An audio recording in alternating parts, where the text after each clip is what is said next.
Broadcasting live from the Business Radio X studios in Atlanta, Georgia, it's time for Atlanta Business Radio, spotlighting the city's best businesses and the people who lead them. Hello and welcome to another exciting and informative edition of Atlanta Business Radio. I'm your host today, Ryan Redhawk McPherson, and I'm absolutely thrilled to tell you we're broadcasting once again here in Sandy Springs Studio from the Regis Executive Suites. As a reminder, make sure you are connected with us on social media, Twitter at Business Radio X, and today we're using the hashtag Atlanta Business Radio. You can also follow me personally on Twitter at Ryan Redhawk, and all tweets and comments are welcome there. And just a reminder again to make sure you have liked us on Facebook. You can leave your thoughts and comments as well as see all of the photos of our in-studio guests. And now it's my distinct pleasure to welcome to the Business Radio X flagship studio two great, exciting guests. First, Mr. Landel Hobbs. How you doing, sir? Good. How are you this morning? I'm great. And you are here to talk about the 4-H Council. Is that right? Absolutely. Great organization. And how long have you been with the organization? 5, almost 6 years now. 6 years. And for what I was looking last night on the website, that it's one of the largest, if not the largest, organizations out there that reaches to the youth. It is. In the U.S., it's the largest professional youth development organization in the country, reaching right at 6 million kids today. Here's also what's an incredible fact, because 4-H has been around longer than 100 years, 25 million alumni. That's amazing. That's a staggering statistic. Yeah, and those alumni probably come from all cross sections of life. All parts of the country. Yes, sir. Well, great. We look forward to hearing more about that and also a little bit about your background and how you're continuing to change the world here in Atlanta, Georgia. Pleasure. All right, Landel Hobbs is the chairman of National 4-H Council Board of Trustees. Prior to that, he held a job as CEO and CEO of companies Time Warner Cable and Turner Broadcasting Company. So he's here today, though, to talk about the 4-H and the 4-H Council and how they're changing the lives of youth out there all across the country. So let's begin to, how did you first get exposed to the 4-H Club? You know, it actually goes back to my time with the Time Warner family. And that, you know, as most large companies do, we were looking for, one, identifying what our philanthropic interest was for us and our employees. And being Time Warner Cable at the time, technology was so important. And what we were seeing was a lack of qualified engineers, right? So we see, as we look out on the horizon, we saw a lack of people coming out of schools with engineering degrees, and that's kind of what we thrived on. Mm-hmm. So as we started to look around and said, well, how can we help with this? And how can we support, right, finding quality engineers? We started saying, well, wait a minute, this problem is much more pervasive. We actually have to start young. And so we're also big supporters of STEM. Yes. So through that, we started identifying organizations that we thought would help that process. And 4-H came to the top, which was surprising because 4-H, for most people, when you say it, they think agriculture. Right. They think rural communities. That's exactly right. And that is no longer the case. Actually, 55% of the kids that we support and work with now are in urban and suburban settings, not rural. So you can tell that demographics are changing. But they have a huge science program. That's what initially got me interested in 4-H, was that fact. I did not know they had a science program, a way to keep kids engaged at a very young age in the new ever-evolving science and technology arena. It really is. If you look at their programs, a lot of different things they offer, of course, around citizenship, around agriculture still, but a lot now around robotics, rocketry, right? So hardcore science. And we actually, every year, we have a National Science Day, where we engage kids across the country. They do a tremendous number of science projects. So it's a huge science focus. And the surprising thing there as well is it's boys and girls. Right. So we have a huge population of females. And again, female engineers are virtually non-existent. Right. Right. So that was another one of the things that really attracted me to this organization. Mm-hmm. We've heard a few times here on the Business Radio X network that girls and guys at a young age are often excited about science and technology, but at some point, the guys continue to stay excited, but the girls grow on to do different things. But keeping them engaged from a young age on is super important. How early can a young child get involved with 4-H? You know, typically our age spans from somewhere around what I'll call the upper end of elementary school, then all the way up through, we have clubs all the way up through college. Okay. Yeah, so I mean, we have a broad span of what we offer. Mm-hmm. And because of what we do and we offer programs, they can be tailored. So we can engage kids from very young age all the way up to the college level. And that would be the ideal situation, is get them involved very young, keep them excited, and as they grow and develop, the type of programs that the 4-H has for them can change as well. It really does. And what's powerful about 4-H too is that, because again, we touch and work with 6 million kids, is our delivery mechanism is incredible. Just a little background on 4-H itself. Okay. It's actually made up of 3 parts. And this is also fascinating in that I work for 4-H Council, which is primarily where we bring together the 3 parts. One part is the Department of Agriculture. The other part is the land grant universities and something they call cooperative extension, and then private companies. Those 3 parties come together at 4-H Council. And what's great about 4-H, the reason it's been around for north of 100 years, is because of that delivery mechanism through those land grant universities, right? We actually have professional employees, around 3,000 nationwide, and then we have 500,000 volunteers. So you can see we've got a powerful delivery mechanism to reach these kids and keep them engaged. No. And that's one of the most important things is, as you guys and most of your listeners know, the most important impact on kids is having an adult, a caring adult who's interested in what they're doing. And that's what we deliver. Right. A supportive adult who can not only help guide them through, but then encourage them to continue on that road of success with the 4-H. And as you mentioned, nearly 6 million kids in every county across America are involved with the 4-H Council, and it's America's largest youth development organization. What do the 4-H's stand for? It's interesting. They stand for Head, Heart, Hands, and Health. Okay. Right. And if you remember the logo, and almost everyone can remember the clover. Leaf, yeah. Right. The 4 clover, and there's H's on each clover. Okay. But that's what it stands for. And those are a lot of our programs that we deliver. And again, we deliver programs in school and after school. So we have enrichment programs. So we have a lot of different delivery mechanisms to reach kids. But you're right, a lot of it focuses around those 4 H's. Right. And everybody always assumed it was agricultural or rural, how to do some husbandry with some animals. Well, it's interesting. It was. And the reason it was is kind of the same thing, or the same reason it's focused on science today, is that 100 years ago, what was important in the U.S.? Agriculture. That's right. Right. And what we found was that, and everyone also knows this, kids are always the future. Universities and the government saw that they needed to improve crop yields, right? And the best way to do that was to engage kids. Yeah, right? get them young. Get them young. Yeah, right. Talk to them about agriculture and how they produce better crops, more crops. That's where it started. So you can kind of see as things have changed over 100 years, we're still doing the same thing. We look at this country and we say, wow, science, STEM, that's what we're lacking. So see, all we've done is shifted the focus, but basically do the same thing. Because at its core, what we do is we empower young people with the skills to lead. Right. And that's really what we do. Right. And so whatever your core focus of that skill you're learning, you're also learning leadership, you're learning teamwork, you're building confidence in yourself. And so as you grow and develop as a person and maybe go into a corporate career, all these skills at the 4-H can help you evolve into that. They do. One of the first things I attended when I first started was a gala that was in D.C. And the first thing you notice about these kids is you walk in, because they have kids attend these galas, right, to meet you at the door. They're in the program. And it's amazing to see kids, young kids, who, one, look you in the eye, shake your hand, carry on a conversation. The amount of self-confidence is incredible. And you immediately say, oh, wow. Yeah. Right. This is incredible. This is so distinctly different from what we're used to seeing. And as a business person, you say, wow, how do I get involved in this? Because this is what we're looking for. Right, as we move forward and we start looking for people to hire. Well, that's good. So let's get into that. What is important for you, Landel Hobbs, to be involved with this? Is it touching the youth of America, grooming them to be the next corporate leaders, or what resonates with you personally? It's all of the above. I've left Time Warner. I have my own consulting company. But of course, originally it was, one, we were supporting STEM, engineering. So that was always a focus of mine. Kids, though, has always been a focus. So even now that I'm off and I have my own company, my focus areas are 2. It's actually around children and, again, around STEM and leadership.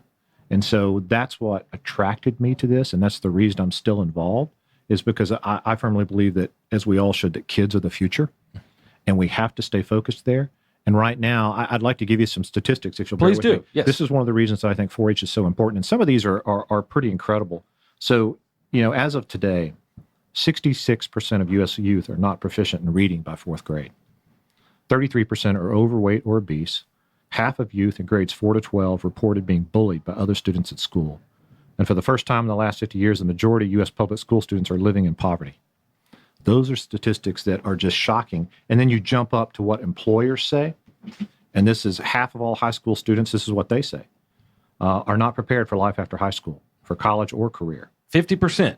Half of all high school students say that when they're asked. Yeah. only 14% of Americans, only 11% of business leaders agree that college graduates are ready for the workforce, right? And so when you look at that, you say, wow, we have got to do something to fill that. And 4-H fills that because what they learn is leadership, resiliency, flexibility, teamwork, all those skills that I think are not out there today is what 4-H teaches you. And those statistics scream that we have to fill that. We have to correct that situation. No, those statistics are very eye-opening. Thank you for sharing those. And certainly we need to continue to support organizations like the 4-H. And if you want to, you can go to their website, 4-H.org. Also, you can follow them on Twitter at 4-H. It's a great Twitter handle, by the that's number 4, letter H. And so we're talking about the future of America. We're talking about the future of business leaders, making sure that kids today are learning how important it is to learn these skills, not only the science and technology of it all, but like you said, the soft skills of leadership and teamwork and confidence. And so what are some of these things in 2016 that you have on your radar that are some big moments for you and the 4-H Council? As we look forward in 2016, we're working on a couple of things. And 4-H Council, the private company part of it, this is where we really help.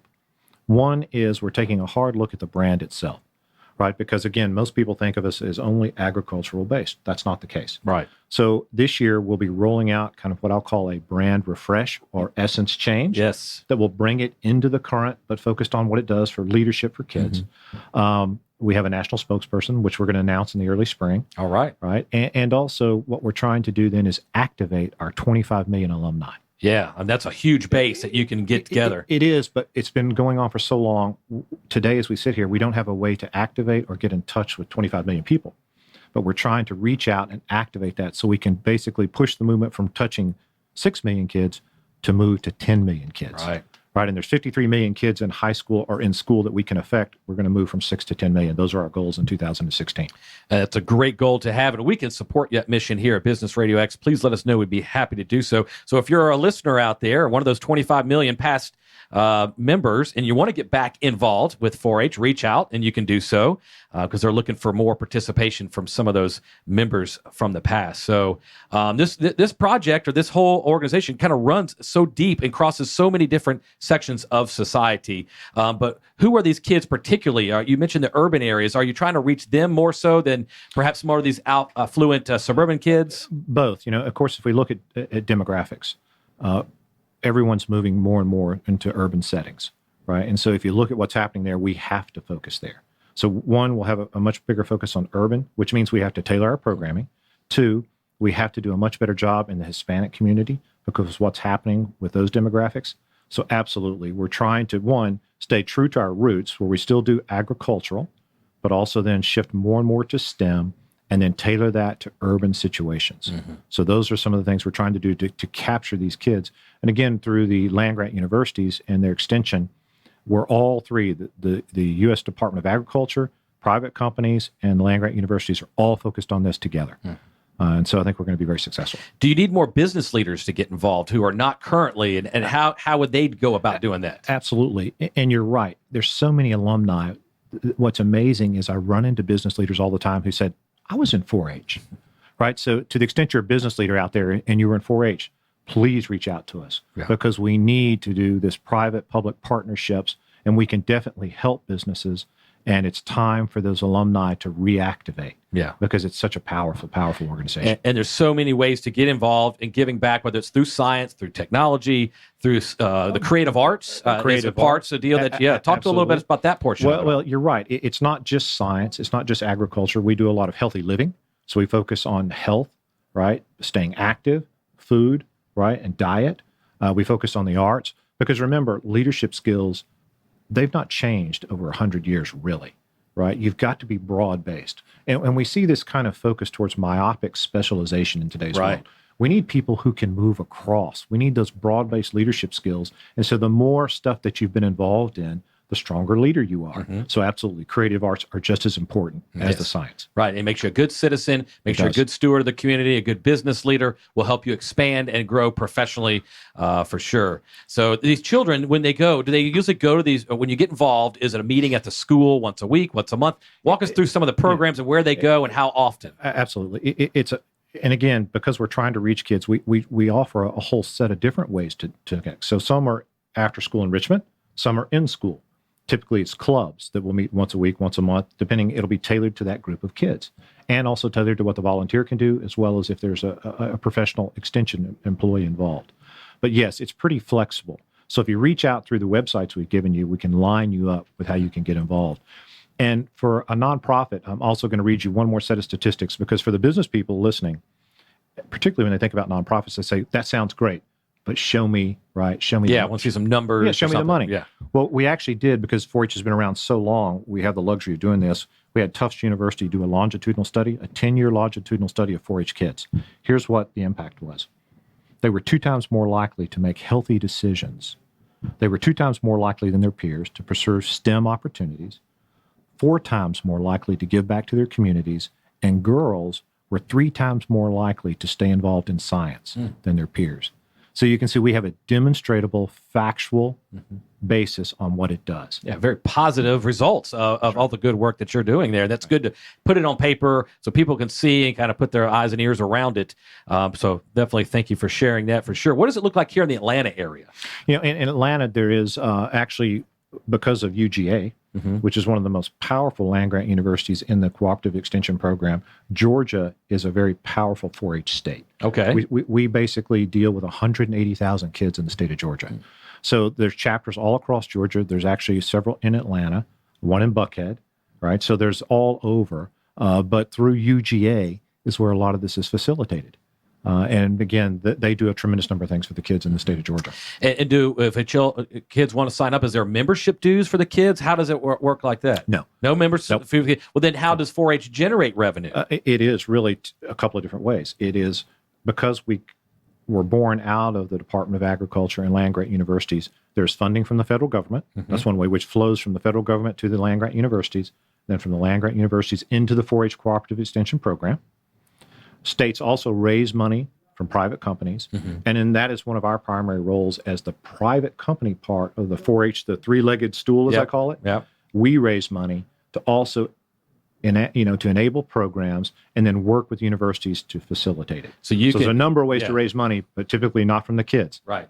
That's good to know. And so if you're a company or organization out there was looking to get involved, and part of your 2016 is goals are to give back, the 4-H Council is a great way to get back and get involved. That's right. So whether you're an individual or an organization, because donations are appreciated. What about volunteer opportunities? You mentioned that a minute ago, and you have hundreds of thousands of them. How would one go about getting a volunteer? Through reaching out to those same websites we've given you, you can enter into and engage around the volunteer opportunity. Now, we'll tell you that this is one where you actually have to go through the program, learn what to do. The good thing about this is programmatically, we deliver a lot of the programs. So we'll give you a template. So whether it's a rocketry course or we can deliver that programmatic content material to help you as a volunteer. Then, again, unlike some nonprofit or youth-oriented organizations, you're not just kind of out there on your own.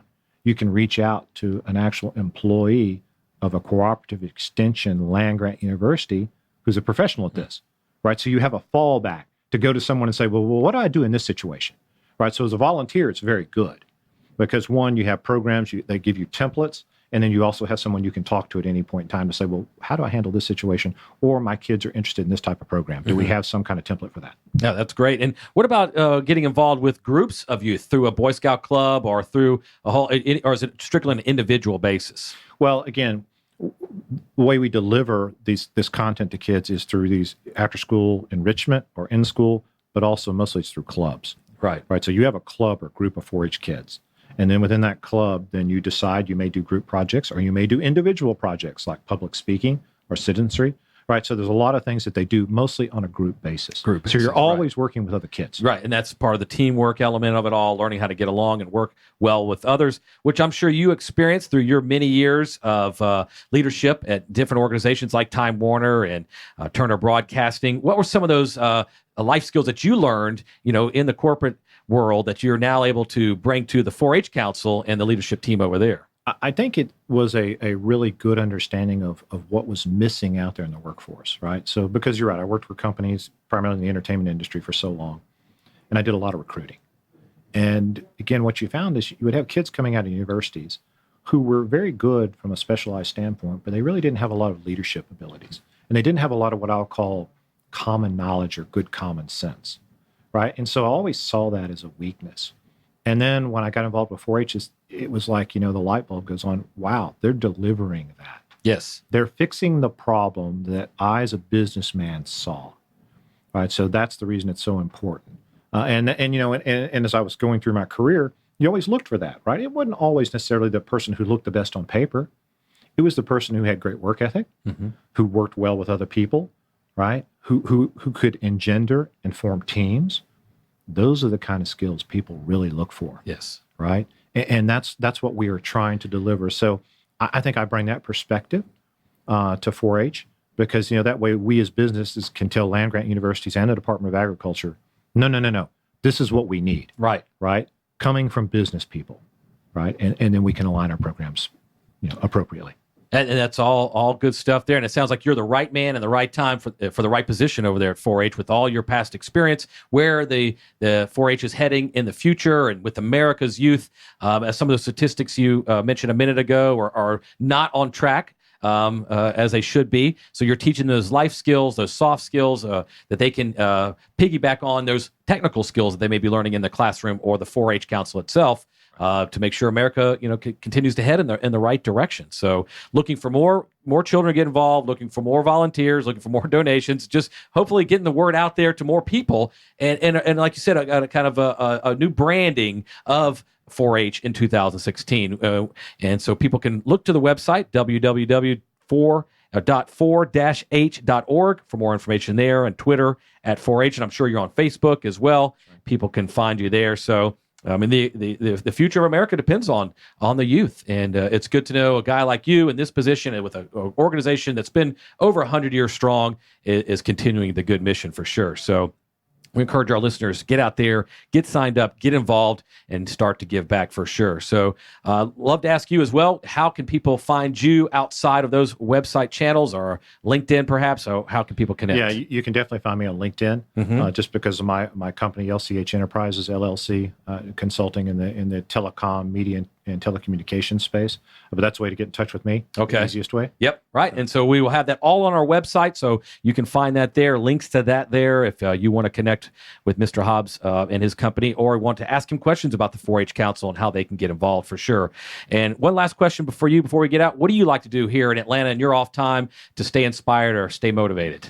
Well, I have 3 young daughters. Okay. So I have a 13-year-old, an 11-year-old, and a 7-year-old. So you need not ask what I do as hobbies. Not much off time, I guess. I am mostly running carpools or running between soccer, gymnastics, swimming, or ballet. You name it. That's what I do, and I love every second of it. I bet you do, and you look forward to the weekends with the girls, and so thank you so much for joining us here today. If we can help you further the mission, please let us know. We're always here helping to get the word out about organizations like the 4-H Council. Thank you, Mr. Landel Hobbs, for joining us. No, thank you for having me this morning. All right. So listeners, a reminder as well to follow us on Twitter at Business Radio X. You can also follow me personally at Ryan Redhawk. All tweets and comments are welcomed there.